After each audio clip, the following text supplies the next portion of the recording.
Welcome to Agency Bytes, a podcast for agency owners, hosted by agency veteran and coach Steve Guberman.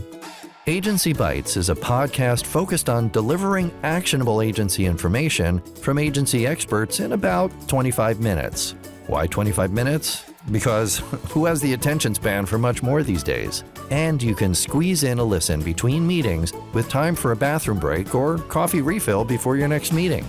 Welcome to Agency Bytes, a podcast dedicated to helping creative entrepreneurs thrive. I'm Steve Guberman from Agency Outsight, where I coach agency owners to build the business of their dreams. Today, I am thrilled to chat with Quinn, agency growth expert and best-selling author of Anyone, Not Everyone. Corey spent nearly 2 decades in the agency world, including his time as CMO at Scorpion, where he helped scale revenue from $20 million to $150 million in just 6 years. Now, through his deep specialization methodology, Corey helps digital agencies become the clear go-to choice in their market. It is awesome to have you here. Appreciate you spending some time with me today. Hold that book up again because it's beautiful. Yeah, Steve, I'm excited to be on here, man. It's best-selling author. Anyone, not everyone. Yeah, and I've gotten to know you a little bit through. I recently had you on my pod, and then we've had a couple of discussions. And gosh, you're such a great guy, and I'm really looking forward to our conversation today. Yeah, we're going to dig into it. I appreciate the kind words. The pod swap is the way to go. I love it. Yeah. So quick backstory, your time at Scorpion and now getting into deep specialization and what you're doing now, kind of walk through. Sure. So listeners get to know who you are.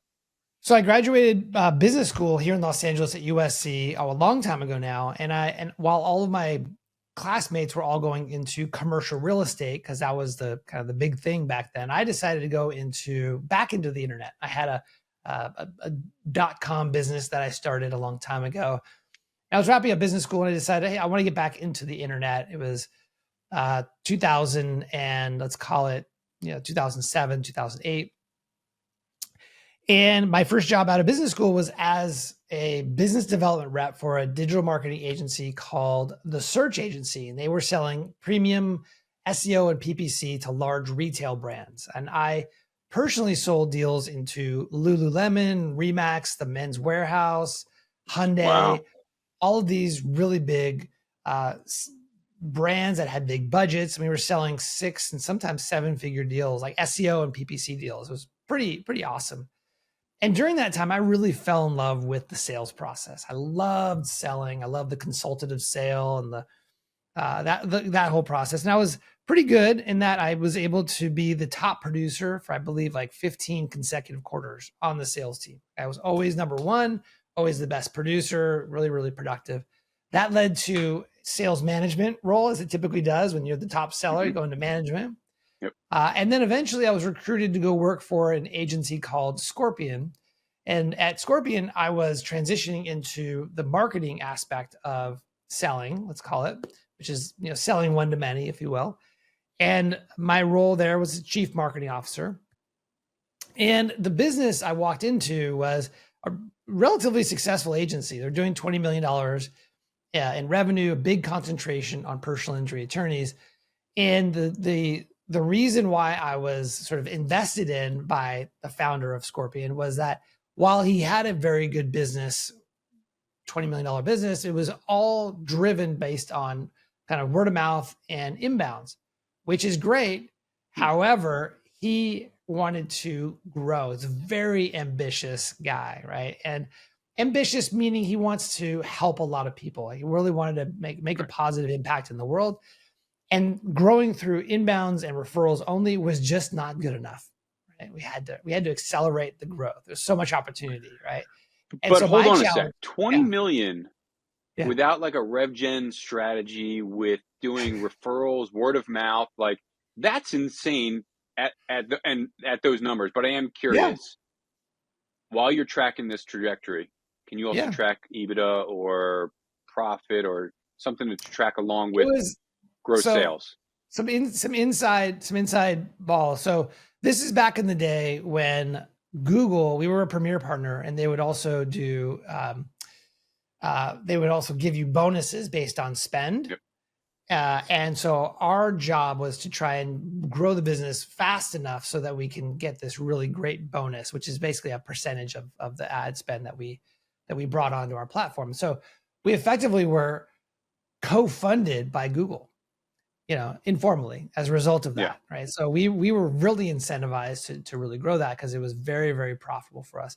At the same time, we had a brilliant founder who was much more of a build versus buy guy. What I mean by that is we had tried a couple of different ad optimization platforms before I came there. I think it was called, what did they call it? There was a bunch of them back in the day, but it was basically a third-party software that would optimize your pay-per-click ads. Ended up ripping all that stuff out and building his own software for the company that extended not only into the PPC campaigns, but every new Scorpion client got a brand new website, and we built it on our proprietary CMS. And it turns out that was something that allowed us over time and going forward to scale quickly because we were able to leverage custom software to help us to do things like eventually close 600 deals per quarter. Wow. Right. Onboard 600 clients per quarter, like a tremendous amount of volume. But we were able to do that because we had leveraged software. So we could talk about that more. But the thing that drove those inbounds, a $20 million business, it was literally a 6-person sales team that were extremely well paid, didn't have to work that hard, right? Because the phone would ring, they'd pick up the phone and they'd close a deal, right? And they'd do a one call close, and they had this big metallic gong on the sales floor that they would strike every time. It was this big, fun sort of sales environment. And a lot of those calls came in from attorneys who, it turns out, how they shopped was attorneys would shop for an agency is that they're very competitive, and they would look at their competitors. They'd go to Google and type in like personal injury attorney Santa Monica, and they'd see who'd rank. And they'd go on their competitor's website, and inevitably it'd be a Scorpion client because we were early, and it was our own website. At the bottom of their Scorpion website would be a logo that says, Scorpion website built by Scorpion. Click here, to learn more. That would bring them to our website, which would turn into a sales call, which would turn into a closed deal. And that's what drove the easy close. Right. Yeah. Easy close. Already built authority and established credibility and great case studies and everything. They just wanted more cases from the internet. And we were one of the few at the time, in the early days, one of the few true vertical specialists in the marketplace. So we could tell a really compelling and unique story. Interesting. Crazy. So getting up to 150 million in 6 years. Yeah. You added to that process, layering it on top of it, niching, outbound. Correct. Yeah. Yeah. More so there's a couple, I don't want to say traditional, but more of the strategic growth methods. Sure. I mean, basically I came in, the CEO was like, we want you to help us grow faster. And so I was like, well, we got a lot of inbound. We're doing good. Like, no, you need to grow faster. And of course I knew that coming in. I was on board with that. And so what we did is probably similar to what any other agency founder would do, who has ambitions to really grow, but inbounds and referrals are just not cutting it, or it's not providing enough fuel for the fire, is we had to go outbound. Yeah. And go ahead. Yeah, please. So outbound is very different from a sales perspective or salesperson perspective. It's different than just picking up the phone and making money, making a commission, right? It's actually kind of the opposite, where you have to go out and hunt for your business. And you can imagine what this 6-person sales team, this driving great cars, living the life, pick up the phone, making money, like really, really great lifestyle. We had to go into that sales floor and break the news to them to say, we love you. Thank you for being an amazing team. However, we need you to start picking up the phone and start cold calling. Right. And that didn't go over very well because they were not used to doing that. They were used to being rejected. I mean, who wants to be rejected 50 times a day, calling strangers who don't want to hear from you, right? It's very difficult to sell that internally. So we did a number of things to kind of figure it out. We brought in a sales trainer, sales coach, who helped us to bring in more of an outbound methodology and a sales process, which we adopted. But it was still a really struggle for a lot of days, weeks, months into this. We still weren't getting much out of it, but we were committed to figuring it out. And it wasn't until we actually started sending gifts ahead of a cold call that changed everything. So you're building awareness beforehand. You're rewarding them before they've even done anything worth rewarding. But you're letting them know, hey, you can expect a call from Joe at Scorpion any day now. And We tried not to be when he picks up super the like, phone, yeah, right. Yeah, it was not intended to come off as really quid pro quo. Like, hey, we sent you something. Where's we need the phone yeah, call. obviously.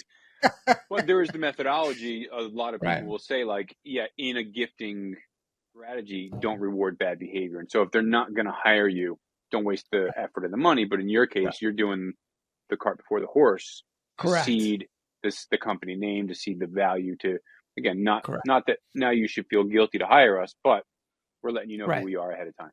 Yeah. So the interesting thing that we learned over time is that, and this is backed by studies, that only 3% of any addressable market is coming inbound, right? Mm-hmm. Majority of the market is not actively looking for a new agency, but about 80% of the total market is in what I call the zone of indifference. And the zone of indifference is kind of like my wife with her iPhone 11, which is out of date, no storage, battery kind of sucks, but she still doesn't actually fix the iPhone. She doesn't get the new iPhone. It's okay, Yep. right? It's good enough. Just like a majority of the audience for anyone listening is like your target audience, they're just kind of, the current agency is kind of like, meh, it's okay. It's just not the top of my list of things to fix today. Right. And so we kind of figured that out by doing a lot of this gifting eventually at scale. But what we found was that, or what the practice was, when we would develop a list of attorneys, and eventually we did go to new markets, new verticals, and I'll talk about that. But effectively, we would develop a list of high value prospects that we would invest sending a $50 gift to. Typically, it was cookies. And as a result of that, we got past the gatekeeper. We typically got the phone call, which led to sales conversations that otherwise were impossible for us to get. Yeah, I love it. So let's get into deep specialization, and let's get into how you're breaking into new verticals and what you're doing now. You're coaching agencies on kind of pushing them into deep specialization, getting them out of being all things to all people. I have found in 25 plus years of being in the agency space, it's the thing that we fight the most. And the rewards are ridiculous on the other side of it, and even through the process of it. Yeah. It's something I call the generalist trap, which is that many founders, agency founders, not in every case, but the majority, I would say, falls into this trap where you say yes to everybody. You get into business. Maybe you are an SEO and you're really passionate about starting a business and an agency. And so you just kind of go out and market, say, I want to be in business. And it works, right? You attract clients through your network, through the local chamber of commerce, whatever that is. And there's reward in that. There's intrinsic reward because now you're in business. You have employees, you have revenue, and maybe you can eke out a little bit of profit, right? You're paying yourself. Maybe you're able to eke out a living, but eventually that saying yes begins to work against you. And what it looks like is, and you're nodding your head because you know exactly what this is, right? It is saying that was yes my story, dude. Yeah. Saying yes to everybody leads to massive context switching, right? Which means one day you're building a website for a dentist. The next day, maybe you're doing an SEO strategy for a lawyer. And maybe the next day you're doing a social media campaign for a manufacturing company. Every new client has a different industry, has different learning curve. And your team, by the way, over time, they get a little frustrated because every new client you bring in, they have to learn a new industry, right? So it creates, ultimately, as a result of that, it leads to operational inefficiencies. It's difficult to really be able to build a process or system-driven business like we did at Scorpion eventually because your every client is different enough. And so that kind of blocks you from being able to really scale. But then it also puts a lot of dependence on the founder. Okay, the founder becomes the core sort of center figure in the agency because they're the only ones that know all the clients and all what was sold. Everyone's kind of not fully on board. That leads to becoming more of a commodity, right? Because you begin to look and sound like everyone else. And as we know, commodities are sold based on price, and people will start leaving you because they feel like they can get the same thing or better for cheaper somewhere else. Or maybe they're going to a specialist agency who maybe they feel understands their problems better. And of course, when you lose clients, you begin to chase revenue because you need to make up for that revenue, which leads to going back to saying yes to everybody. So it's this vicious cycle that goes on and on and on. That, to your point, is very hard to get out of, I think, intrinsically, because, as I said, we're rewarded by saying yes. And then secondarily, what I've found is that a lot of agency founders, they don't have a clear path out of this trap. Like, they don't know where to go. And so that's where I come in. And you come in and do what? No, so I do want to dig into your methodology. One of the things in your methodology, I'm looking at my screen because I have some kind of notes put up there. One of the things that you talk about is deep specialization is different from like a general niching strategy. Correct. And I'm curious about the differentiation there. Yeah. So there's two ways to specialize in general. You can specialize in who you serve or what you do. In other words, you could be an SEO agency that works with any businesses, e-commerce, lead gen, doesn't matter. Or you could be an agency that focuses just on attorneys, and that's who we serve. And we provide a suite of services typically to specifically help them as it relates to digital marketing. So when I talk about specialization, I talk about specializing in a vertical market. It's becoming an expert in solving a specific problem for a specific industry, let's call it, or people within an industry. And the selection process, what I call deep specialization, is different than just throwing up a landing page on your website and saying, we serve doctors or we serve attorneys or whatever that is. There's a requirement today for success where the ingredient that's often missing in these types of strategies is really empathy, is giving a damn. Right. Go ahead. So empathy, I think, is one of the most valuable and often overlooked qualities of a great leader. Yeah. And whether that leader is the owner, founder, or somebody within the leadership team. And when I was kind of doing some digging and researching and some of the things you talk about in your book, you talk about like how empathy is as crucial when you're specializing in a vertical market. So from your standpoint, how does that influence the agency's success in what vertical that they do choose?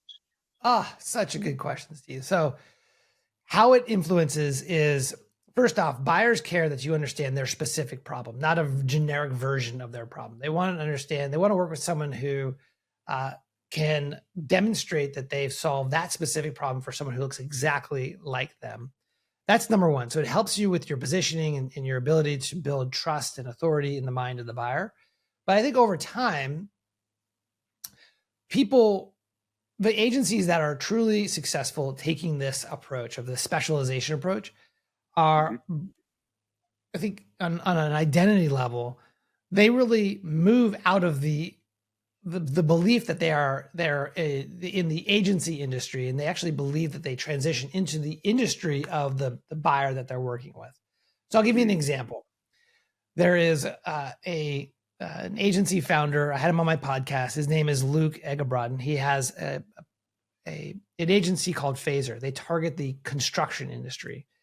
And the construction industry, you may be familiar, it has what Mike Rowe, the old TV producer, actor, calls a 5-to-2 problem. For every 5 people who are aging out of the construction industry, only 2 people are coming in. Big problem. Yet there's a continuing demand for construction. Like, people want to continue to build. And so they have this talent gap in the industry.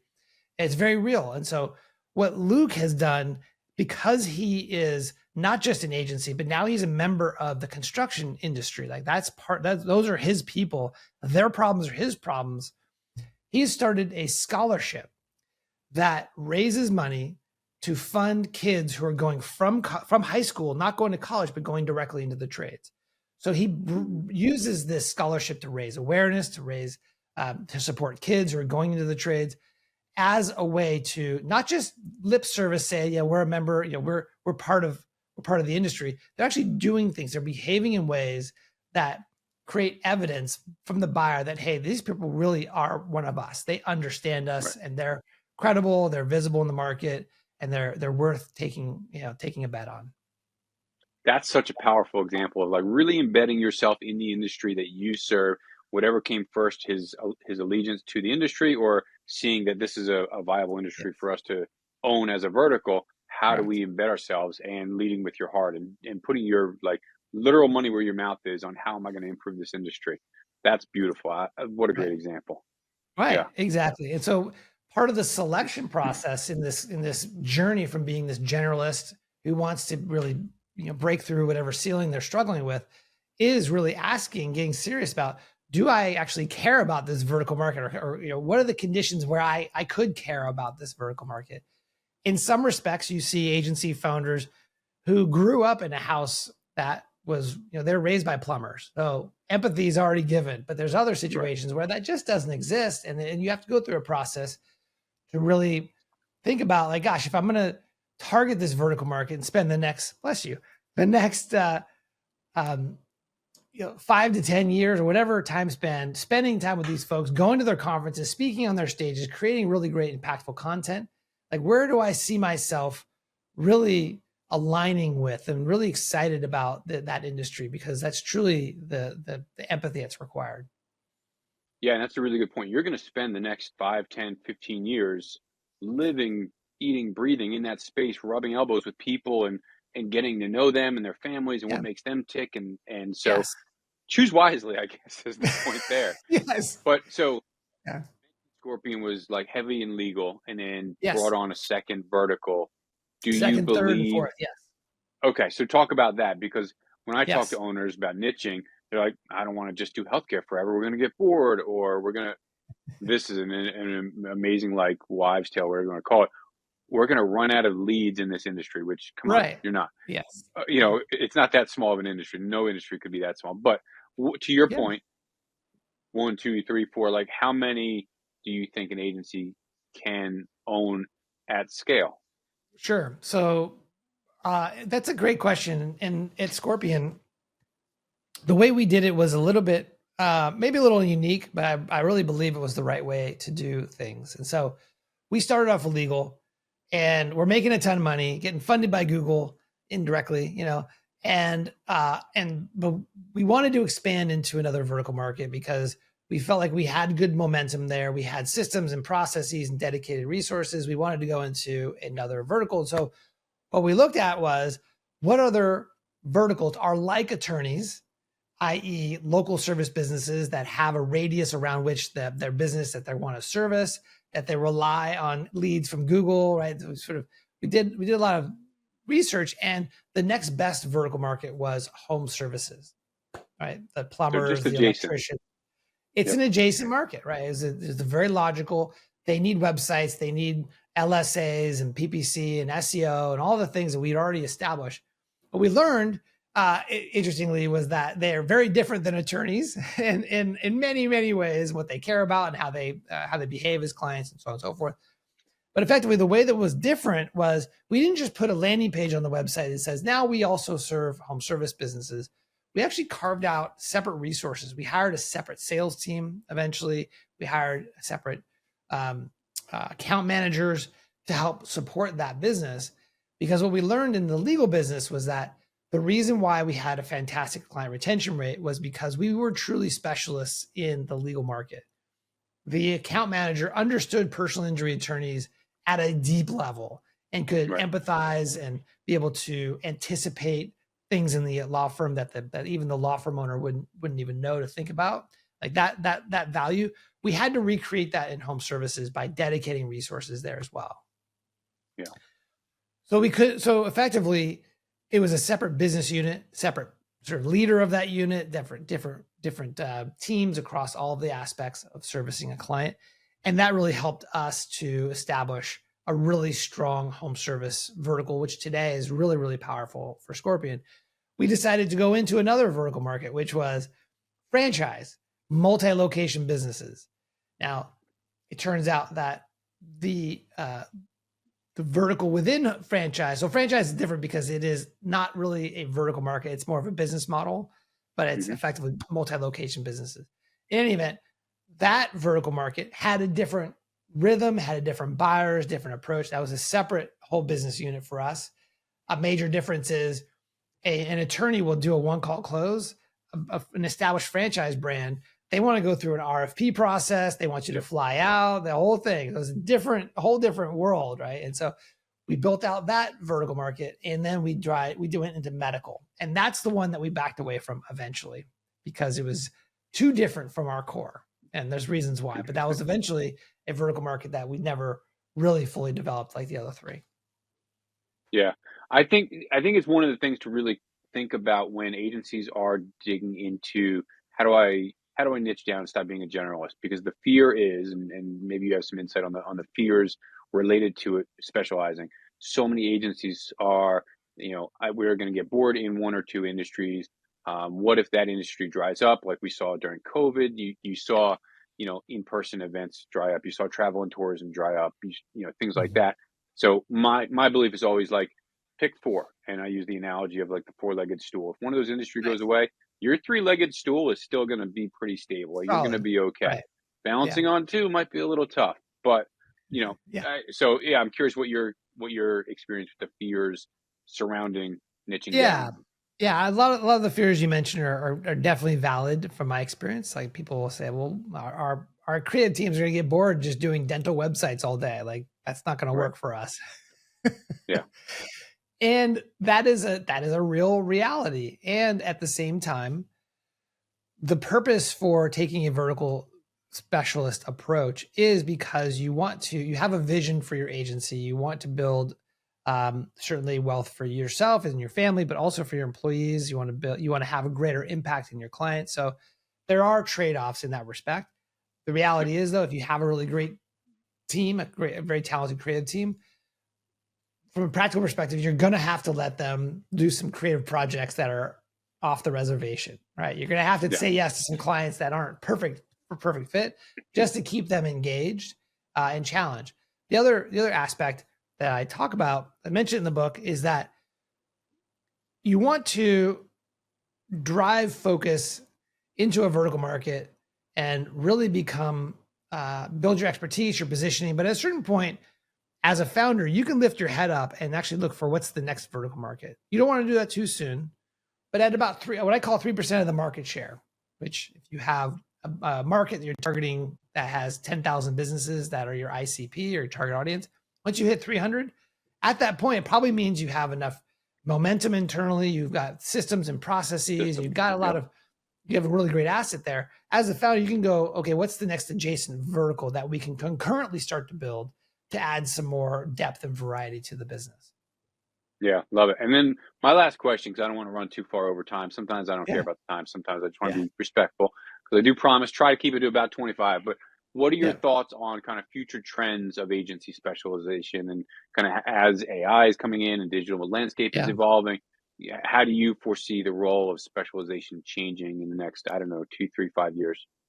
Well, I think if you look at the world through this binary lens, where it's either you're specializing in a platform or a service like SEO, or you're specializing in a vertical market, it's more advantageous today to specialize in a vertical market. Because if you specialize in SEO or TikTok is a classic example right now.